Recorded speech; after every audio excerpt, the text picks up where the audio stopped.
What's happening? If you don't know who I am, my name is PK, and I am the founder and CEO of a company called Fringe Sport. I recently did a video on how tariffs are going to affect the price that you as a customer is going to pay, and a lot of people really liked the video. So I'm reshooting it to be a little bit higher production and to speed through a couple of things to help you understand how tariffs work. So let's jump into it, and I get to use my pointer. All right, so Fringe Sport sources some product from overseas, some from China, some from the US, and some from kind of here and there. But we're going to take a China focus for this discussion. So if somebody's buying a product from China, the existing tariff is about 12.1% for gym equipment, which is my products. So let's just imagine that we're buying a product for $40 in China, FOB cost, that we end up selling for $100. So here's what happens. So the cost in China is $40.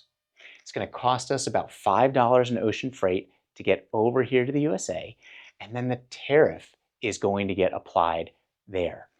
The tariff of 12.1% on $40 comes out to about $4.84, $4.84.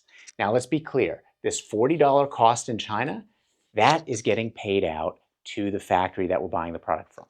The $5 ocean freight is getting paid to our freight forwarder or a steamship line. And then the $4.84 is getting paid out, boom, to the US government. Now, just to be clear, China is not paying this tariff. I'm paying this tariff as the CEO and owner of a company, and then it's going to get passed on to our customers, and you'll see that in just a moment. So, our landed cost consists of that cost in China plus the ocean freight plus the tariff. So under the current situation, the landed cost for this product is $49.84. We then sell it for $100, and then the gross margin dollars that we get out of this is $50.16. This is what a lot of people call profit. But of course, I have to pay marketing fees, I have to pay to keep the lights on, I have to pay employees, all that stuff. That comes out of that $50.16. So, Trump has talked about a number of different tariff levels on Chinese products. One he's talked about is 60%, and one he's talked about is 200%. So let's see what happens under those tariff levels. So first, let's check out 60% tariffs. So the cost in China doesn't change. It's still $40 for that product. The ocean freight doesn't change. It's still $5 for that product. The tariff rate of 60% on $40 is $24. So this is the only part that changes. So under the previous tariff regime, we were paying $4.84 for the tariff to the US government. Under the new 60% tariff, we're paying $24. That changes our landed cost from $49.84 to $69. So about a $20 increase in the tariff cost. And then if we continue to sell that product for $100, the same sales price, the gross margin dollars decrease from $50 about to about $31. So about from 50 cents, about 50% to about 31%. Now, most companies are not running with enough of a profit margin to just eat that. So it gets passed along to the customer. So if we were to change the price to make the same percentage margin as under the previous tariff regime, the new sales price would be $138.44, or an increase of 38.44%. So a 60% tariff translates into an increase in the sales price of 38.44%. Now let's take an even more extreme look at a 200% tariff.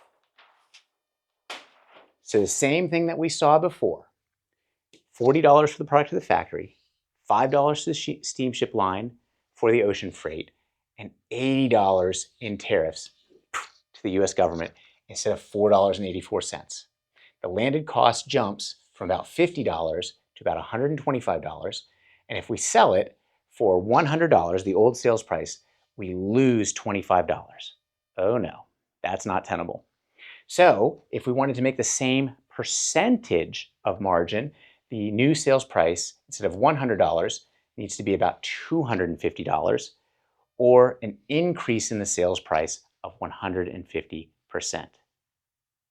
But Peter, you say, if you're increasing the sales price so much, instead of making $50 on a product, you're going to make $125 on a product. So actually, this is going to be good for you. Well, now I get to bust out my economics. This is my really ugly drawing of a demand curve. So this is price per unit. So high price, low price. This is number of units sold. Few units sold, many units sold. And here is the demand curve. All that this is trying to say is the higher the price, the fewer units get sold. So when the price jumps, like we just saw it jump, we are going to, all else equal, sell fewer units. So while the margin percentage remains the same, margin dollars have increased a lot per unit sold, but units sold is going to go way down. And eventually units sold goes down to zero. So right now we sell a lot of barbells for around $300 a bar. If that price of that barbell were to increase to $2,000 a bar, we might not sell one single barbell. Now, if it goes from $300 a bar to $400 a bar, we're probably still going to sell a good number of barbells, although fewer at $400 a bar than $300 a bar. So this is back to the inflationary effect of tariffs. But Peter, why don't you just buy those bars from the US? Or US manufacturers are going to slide into the gap and they're going to be able to make the shortfall. I love that you said that. US manufacturers are going to increase their prices as well. Why? They're not getting hit with the tariffs. Well, actually, number one reason is inflation. So what we saw, me as running a company, what we saw during the late pandemic period is that there was inflation from Chinese factories, and then there was deflation back down to where the prices were pre-pandemic. But from our US factories that we deal with, there was inflation, and then there was no deflation with the price going back down. Think about the car market. Have you seen a bunch of cheap cars like you could buy in 2019, around? I'm going to guess not, because the inflation happened. Car prices went up, but the deflation never happened and they went back down. So US prices are still quite a bit higher than they were pre-pandemic. So that's one reason why you can't just switch to a US manufacturer. The other thing is many US manufacturers are using Chinese and otherwise foreign components. Again, I sell a lot of barbells and squat racks. These are made of steel. A lot of the steel that's used even by the US manufacturers or US brands is from Canada. And there's also talk about putting a 25% tariff on Canadian steel going on. So inflation is one reason why the US is going to have a price increase too. The next is a lot of US manufacturers are using Chinese and foreign components. The next one is a lot of theoretically US manufacturers are using quite a bit of foreign goods. You just don't know it. And it could be a foreign component or it could be a whole good that's made overseas, which of course will be impacted by the tariffs as well. The next one is the substitution effect. And I'll just pull this out here. I didn't take the time to draw out the demand curve for the substitution effect because my drawings are not that great anyways. But basically, this is the same demand curve that we saw before. But what it's saying is that if a substitution for a product becomes more expensive, then the product itself often becomes more expensive as well because that demand curve is just moving around. So in other words, if there is less competition, so let's say that there was a squat rack that you could buy that was made from a Chinese manufacturer for $1,000, and then the US manufactured squat rack was $1,300. If the Chinese manufactured squat rack becomes $1,300, the US manufactured squat rack is probably not going to stay at $1,300. It's going to go to $1,500 or maybe even $1,600. And the US suppliers are just going to take that extra margin as essentially profit because they don't have to sell for such a low price anymore.